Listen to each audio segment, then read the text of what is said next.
everyone, Vito's a Fairty back again with another review. And this is the Bicycle Cosentino playing cards.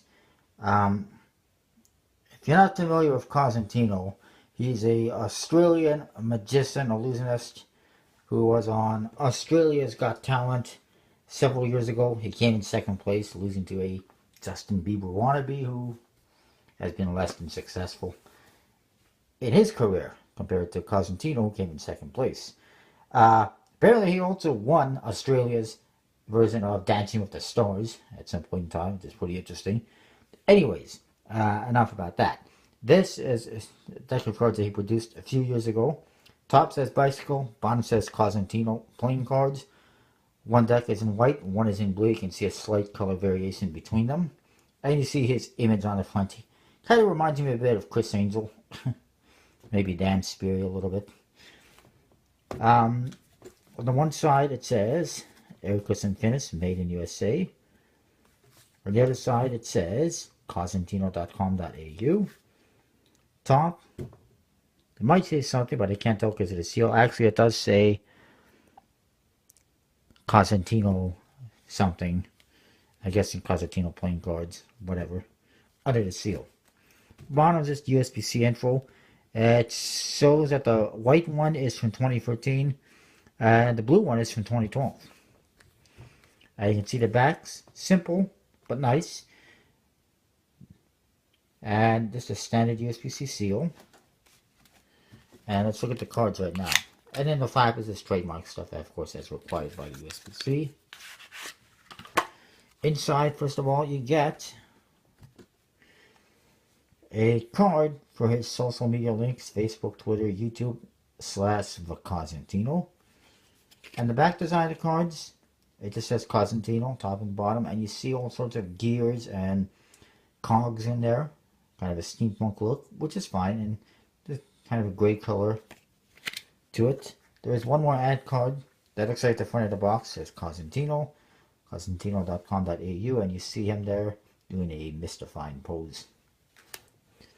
The rest of the cards are completely standard. Two standard Bicycle Jokers, standard Bicycle Ace of Spades, and just standard number cards and court cards. And I am actually fine with that because I understand it. I get it. This is not a deck of cards that's being created for collectors necessarily. It's being made by a magician, perhaps for magicians, because he did also sell, or does sell, magic kits. And more importantly, it's being made as kind of a souvenir for fans who don't really care about custom cards that much per se, or anything like that. So having just a deck of cards with a nice back design, simple standard faces, makes absolute sense for this deck. The blue one I'll show you very quickly.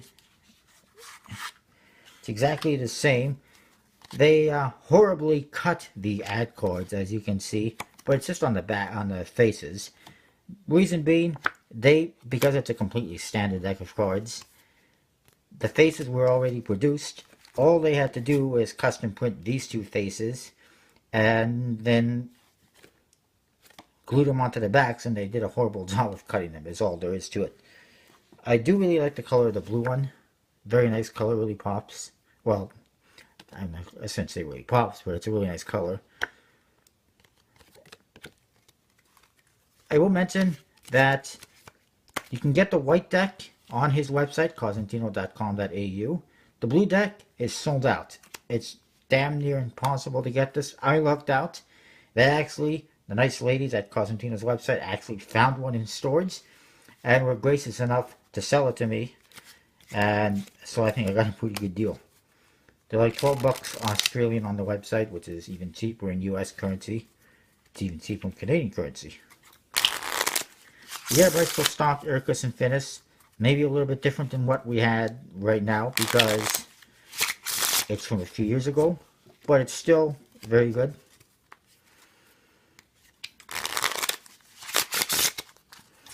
I was trying to see if, Butterfingers, and I bent the cards. actual kind of Panda cards. They're about the same, even though they're printed a year apart. And I'm guessing originally he produced the blue ones, then they sold out, and maybe he produced the white ones. And I just came across these by chance. I'd never heard them before, despite having been collecting cards for a few years now. I hadn't heard of them, and it seems that some collectors actually knew about them, but didn't bother to tell anyone about them, which to me is not really cool. We're supposed to be a community. We're supposed to be friends. We should be sharing information with each other, not keeping secrets and using contacts to get decks. Anyways, it is what it is. I like it. It's pretty cool, pretty simple. Overall, as far as, well, the theme is concerned, I'll say, and the artwork, I'll say, for what it is, 3 3/4 out of 5. For handling wise, very nice. I like it. 4 out of 5. And for usability, it's completely standard, so it's completely usable for Magic or playing cards or anything. So I will say 5 out of 5 for usability, of course. Overall, I will say 4 out of 5. It's a pretty good deck. Harder to find, especially the blue one. And I'm glad I lucked out and they were able to find one, because otherwise I would only have the white one right now. Anyways, that is that. That's the Cosentino playing cards. I'll see you next time with more reviews. And yeah, my camera's a little bit crooked. Oh well. Anyways, see ya. Don't forget to comment, like, subscribe, rate. Check out the links in the description. Use the code VTSA for collectibleplayingcards.com. I'll see you next time.